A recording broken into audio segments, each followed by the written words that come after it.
Mengapa Yesus Kristus berdoa di Taman Getsemani? Saudara, ini adalah satu pertanyaan dari beberapa orang. Kenapa saya bilang beberapa orang? Karena ada banyak orang yang meminta untuk menjelaskan mengapa Yesus berdoa di Taman Getsemani. Jadi pertanyaan ini tidak hanya datang dari kalangan Kristen saja, tetapi ada juga di luar dari Kristen, gitu.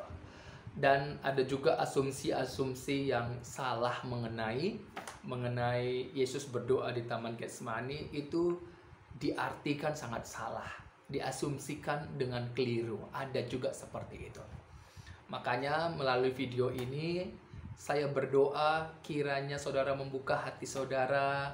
Saudara, biarlah firman itu mendapat tempat di hatimu dan saudara bisa memahami dengan utuh, ya, tidak setengah-setengah, dan saudara bisa mengaplikasikannya dalam kehidupan saudara sehari-hari. Dan hari ini saudara, bersama saya Uncle Mandil, seorang Kristen iman yang bersumber dari Kristus dan yang mengarah kepada Kristus, terberkati sekali dengan firman Tuhan, ya. Dan apa yang Tuhan taruh di hati saya, apa yang saya pelajari, saya sudah memberikan waktu saya, meluangkan tenaga saya untuk belajar mengenai apa yang saudara tanyakan. Dan saya benar-benar sangat peduli dengan saudara. Saya sangat mengasihi saudara. Makanya saya meluangkan waktu saya untuk saya bagikan kepada saudara mengenai mengapa Yesus berdoa di Taman Getsemani, ya. Dan biarlah melalui video ini saya boleh menyapa saudara semuanya. Saya boleh berbicara, mengajak saudara untuk bersama-sama dengan saya kita belajar firman Tuhan, ya. Kita berdoa terlebih dahulu. Di dalam nama Bapa, Putra, dan Roh Kudus, Allah yang Esa. Amin. Saudara, kita langsung buka dalam Alkitab kita. Di dalam Matius pasal 26 ayat yang ke-36. Yuk kita buka Alkitab kita baca mengenai pertanyaan yang datang kepada saya. Mengapa Yesus berdoa di Taman Getsemani? Kita baca. Matius pasal 26 ayat yang ke-36. Maka sampailah Yesus bersama-sama murid-muridnya ke suatu tempat bernama Getsemani. Lalu ia berkata kepada murid-muridnya, "Duduklah di sini sementara aku pergi untuk berdoa." Saudara, sebelum kita mempelajari Alkitab, saya menyarankan saudara untuk pertama, untuk melihat budaya Alkitab itu. Apa itu budaya Alkitab? Budaya Alkitab itu adalah siapa yang berbicara, siapa audiensnya, apa bahasanya, apa kultur atau geografis atau budaya dari audiens maupun yang menyampaikan, ya. Harus tahu budaya Alkitab itu, ya. Kedua, lihat konteksnya. Apa itu konteks? Teks sebelum dan sesudah ayat yang kita mau baca. Itu dia. Karena ini penting sekali, saudara. Yang ketiga, kita harus mengetahui mengenai simbol, bahasa figuratif, majas, paralelisme, ya. Jadi bahasa dari rumpun semitik dari Alkitab itu harus kita mengerti. Karena ada beberapa yang menggunakan simbol figuratif. Jadi kalau saudara tidak mengerti bahasa-bahasa Alkitab, ya, menggunakan simbol figuratif, majas, paralelisme dan lain sebagainya, kita akan gagal untuk menangkap makna yang hendak disampaikan. Jadi ini saya sarankan, saya imbaukan, kalau kita mau belajar Alkitab, lihatlah budaya Alkitab, konteksnya, ya. Kemudian bahasa Alkitab itu, baik itu simbol-simbol figuratif, majas, karena semua itu satu kesatuan yang harus kita pelajari supaya kita bisa menangkap, mendapatkan makna yang hendak disampaikan di balik apa yang dikatakan. Ya, Saudara, ini penting sekali. Penting sekali. Nah, sekarang kita kembali ke topiknya. Mengapa Yesus berdoa di Taman Getsemani? Kalau kita sudah baca tadi dalam Matius pasal 26 ayat 36, kita temukan dulu konteksnya. Apa konteksnya? Konteksnya adalah, coba saudara perhatikan di dalam Matius pasal 26 ayat 29 sampai ayat yang ke-30, 26 sampai 29. Ya, kemudian ayat 36, kemudian ayat yang ke-47. Di sana konteksnya adalah setelah perjamuan malam, Yesus dan murid-muridnya, mereka pergi ke satu tempat yang bernama Getsemani. Dan ini sebelum terjadinya penangkapan oleh segerombolan orang yang disuruh oleh imam-imam kepala untuk menangkap Yesus. Jadi konteksnya sudah temu, yaitu setelah perjamuan malam, Yesus dan murid-muridnya ke Taman Getsemani, dan sebelum penangkapan Yesus Kristus. Ini konteks dari ayat itu, ya. Kemudian kita perhatikan di sana lokasi Getsemani. Getsemani itu adalah sebuah taman kecil, taman yang biasanya dipakai untuk sharing, pertemuan, yang dipakai untuk bersantai. Ini menjadi salah satu tempat yang saya bilang favorit oleh Yesus dan murid-muridnya di Taman Getsemani ini. Karena di situ mereka menghabiskan waktu setelah melakukan segalanya. Mereka santai-santai duduk di sana, bercerita, istirahat di sana, dan lain sebagainya. Ya, jadi ini bisa saja dikatakan sebagai tempat yang favorit, gitu dia. Nah, Getsemani itu lokasinya ada di mana? Kalau kita perhatikan, baca di dalam Matius pasal 26 ayat 30, kemudian Markus 14 ayat 32, Lukas 22 39, Yohanes 18 ayat 1, di mana lokasinya itu dekat Bukit Zaitun. Jadi disekelilingi oleh Bukit Zaitun, oleh pohon zaitun yang berada di timur Yerusalem. Jadi ini lokasi dari Taman Getsemani, ya, dekat dengan Bukit Zaitun yang dikelilingi oleh pohon zaitun, kemudian yang berada di sebelah timur Yerusalem. Ini lokasinya. Nah, apa arti dari Taman Getsemani? Apa arti dari Taman Getsemani? Arti dari Taman Getsemani itu, kalau kita lihat dalam bahasa Yunaninya adalah Getsemane. Getsemane yang akar katanya berasal dari bahasa Aram, yaitu Gad Semanim. Gad Semanim, yang artinya apa? Mesin atau batu penggilingan minyak. Batu atau mesin penggilingan minyak. Jadi Getsemane yang berasal dari kata bahasa Aramaik, yaitu Gad Semanim, yang artinya mesin atau batu penggilingan minyak atau pemerasan minyak, begitu.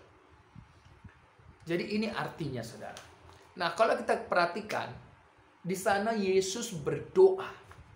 Dikatakan di dalam ayat yang ke-36 tadi, aku pergi ke sana. Ke sana itu kemana? Ke taman itu. Untuk apa? Untuk berdoa. Untuk berdoa. Berdoa dalam teks asli bahasa Yunaninya kalau kita lihat yaitu proseukomai. Proseukomai. Proseukomai ini ada dua kata, yaitu pros, yaitu menuju atau mengarah. Kemudian bukomai, eukomai, yang artinya berharap, berdoa, bertukar keinginan. Jadi pros eukonamai, ya, ini artinya menuju atau bertukar pikiran kepada siapa? Kepada kehendak yang kita sampaikan.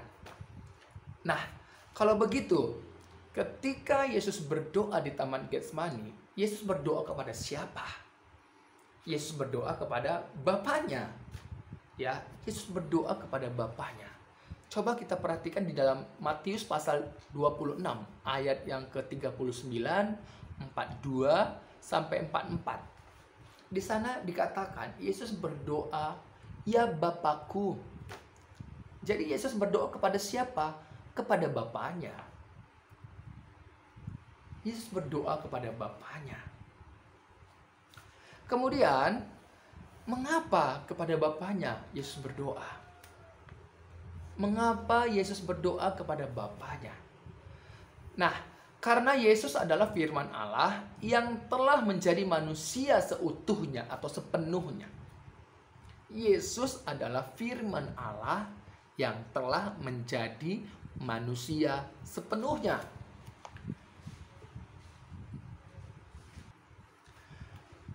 Yesus keluar dan datang dari Bapa. Apanya yang datang keluar dari Bapa? Firman Bapa, firman Allah yang telah menjadi manusia. Kalau kita baca di dalam Yohanes pasal 1 ayat 1 sampai 2 dan 14. Pada mulanya adalah firman. Firman itu bersama-sama dengan Allah. Dan firman itu adalah Allah. Ayat 14. Firman itu telah menjadi manusia. Nah, jadi ini yang dimaksudkan bahwa Yesus datang dan keluar dari Bapa, yaitu firman Bapa itu, firman Allah itu yang keluar, yang datang darinya.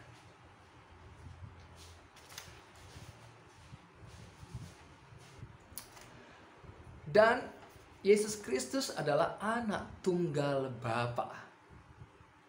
Makanya dikatakan di dalam Yohanes 1 ayat 18, Matius 3 ayat yang ke-17, Matius 17 ayat yang ke-5, Yohanes 8 ayat 42, saudara bisa baca ya. Yohanes 20 ayat 17, Wahyu 1 ayat 8.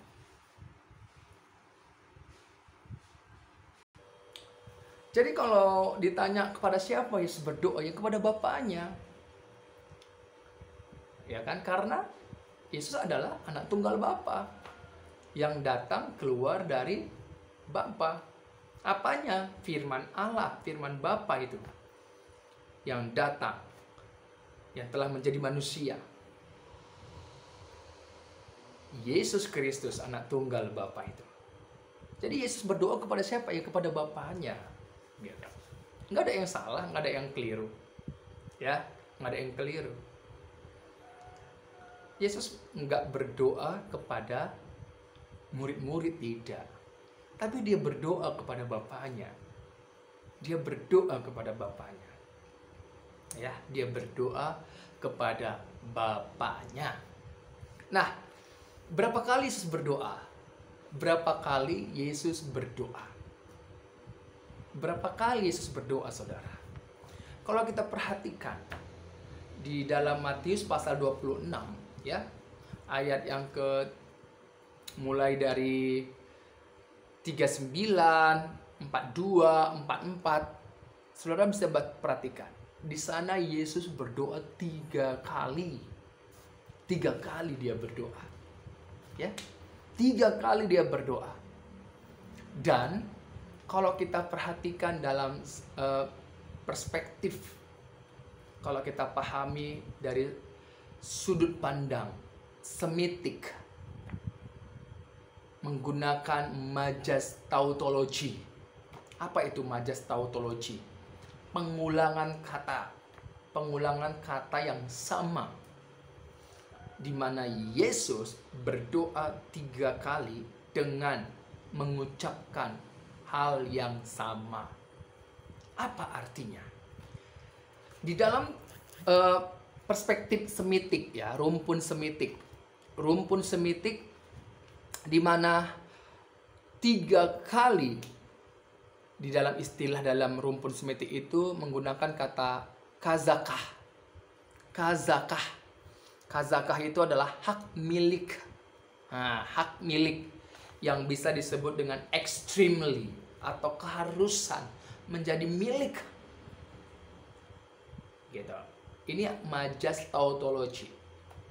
Jadi ketika Yesus berdoa dengan mengulangi 3 hal yang sama, ya, 3 kali dengan hal yang sama kepada Bapanya, ini menekankan bahwa kepemilikan dari Yesus Kristus itu mengarah sepenuhnya kepada Bapa. Karena di akhir dari doanya adalah kehendak-Mu yang jadi. Ini artinya kepemilikan. Kepemilikan apa yang menjadi kerinduan dari anak, ya, itu menjadi miliknya Bapa. Karena di akhir dari doanya dikatakan kehendak-Mu yang jadi. Jadi kepemilikan apa yang kita miliki, apa yang kita pegang, itu sepenuhnya menjadi milik Bapa. Menjadi milik Bapa.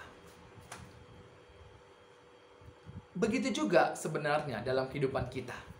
Kalau kita berdoa kepada Tuhan, berdoa kepada Bapa. Jadi kita, apa yang menjadi milik kita itu, yang kita doakan itu jangan anggap milik kita lagi, tapi kita serahkan kepada Bapa. Karena apa? Karena kalau kita perhatikan arti dari doa tadi adalah prosekomai, yaitu bertukar keinginan. Jadi keinginan kita tukarkan dengan keinginan Bapa. Ini yang harus kita pahami. Kalau kita nggak pahami, wow, saudara seperti memaksa Tuhan untuk melakukan apa yang engkau inginkan. Padahal makna dari presokomai tadi, doa tadi, yaitu menukarkan keinginan kita dengan keinginannya. Ini makanya dikatakan bahwa kehendak-Mu lah yang jadi. Kemudian saudara, kalau kita perhatikan lagi, mengapa Yesus berdoa? Ini yang saya mau jawab. Mengapa Yesus berdoa? Karena Yesus adalah anak tunggal Bapa yang taat melakukan kehendak-Nya. Coba baca dalam Yohanes pasal 3 ayat yang ke-17, Yohanes pasal 6 ayat 38 sampai 40. Kita baca dalam Yohanes pasal 3 dulu ayat yang ke-17. Saya akan bacakan Yohanes pasal 3 ayat yang ke-17. Sebab Allah mengutus anaknya ke dalam dunia bukan untuk menghakimi dunia, melainkan untuk menyelamatkannya oleh Dia. Sekarang kita buka di dalam Yohanes pasal 6 ayat yang ke-38. Saya akan bacakan. Sebab aku telah turun dari sorga bukan untuk melakukan kehendak-Ku, tetapi untuk melakukan kehendak Dia yang telah mengutus aku. Dan inilah kehendak Dia yang telah mengutus aku, yaitu supaya dari semua yang telah diberikannya kepadaku, jangan ada yang hilang, tetapi supaya aku bangkitkan pada akhir zaman.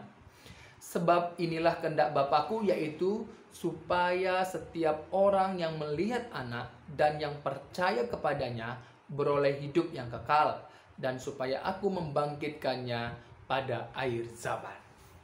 Ini saudara, mengapa Yesus berdoa kepada Bapanya. Dan pada waktu itu di Taman Getsemani adalah tempat di mana Yesus berdoa kepada Bapanya. Ya, mengapa? Karena Yesus adalah anak tunggal Bapa yang taat melakukan kehendak-Nya.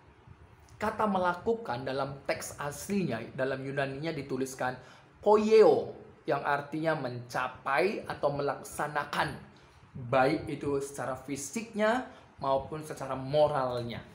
Ini saudara, ini dia. Jadi Yesus datang dan keluar dari Bapa untuk melakukan kehendak Bapa. Dia menyelamatkan supaya setiap orang itu tidak ada yang terhilang. Tidak ada yang terhilang. Supaya dibangkitkan pada akhir zaman.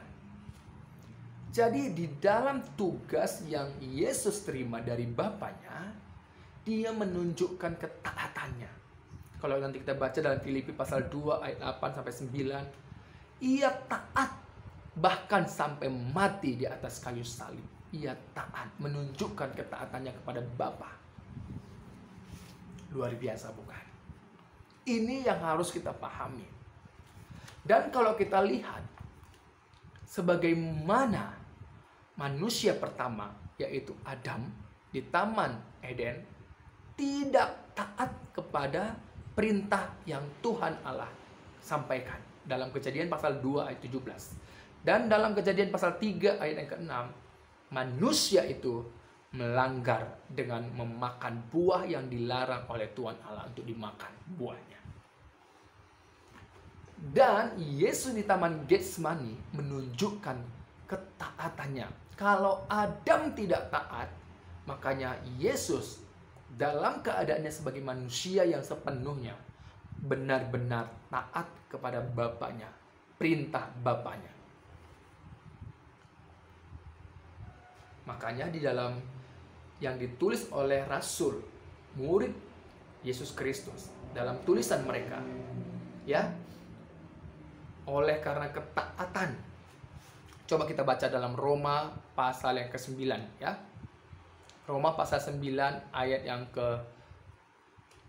Roma pasal 5 ayat ke-19. Roma pasal 5 ayat 19. Sama seperti ketidaktaatan satu orang, semua orang telah menjadi orang berdosa. Demikianlah pula oleh ketaatan satu orang, semua orang menjadi orang benar. Tuh. Satu orang tidak taat, semua orang menjadi berdosa. Satu orang yang taat, itu Yesus Kristus, semua orang menjadi benar. Makanya di dalam 2 Korintus 5 ayat 21, di dalam Yesus Allah telah membenarkan kita. Allah telah membenarkan kita. Saudara dibenarkan oleh Allah bukan karena perbuatanmu, bukan karena engkau mempunyai ini tidak. Tapi engkau dibenarkan oleh Allah karena Kristus Yesus anaknya yang tunggal. Setiap orang, siapapun yang di dalam Yesus Kristus, itulah yang dibenarkan oleh Allah. Karena Allah melihat, mendengarkan anaknya yang tunggal itu, yang telah taat itu kepada Bapaknya. Ini saudara. Jadi mengapa Yesus berdoa di Taman Getsemani? Ini menunjukkan satu hubungan antara anak dengan Bapa dan ketaatan anak terhadap Bapa. Untuk siapa? Untuk kita, supaya di dalam Yesus Kristus kita dibenarkan oleh Bapa Allah itu, dan kita dibangkitkan di akhir zaman. Saudara, inilah maksudnya mengapa Yesus berdoa di Taman Getsemani. Menunjukkan hubungannya, relasi antara Yesus dengan Bapaknya begitu terjalin dengan erat. Yang kedua, menunjukkan apa saudara? Menunjukkan apa? Ketaatan. Ketaatan Yesus melakukan tugas yang diterima dari Bapaknya.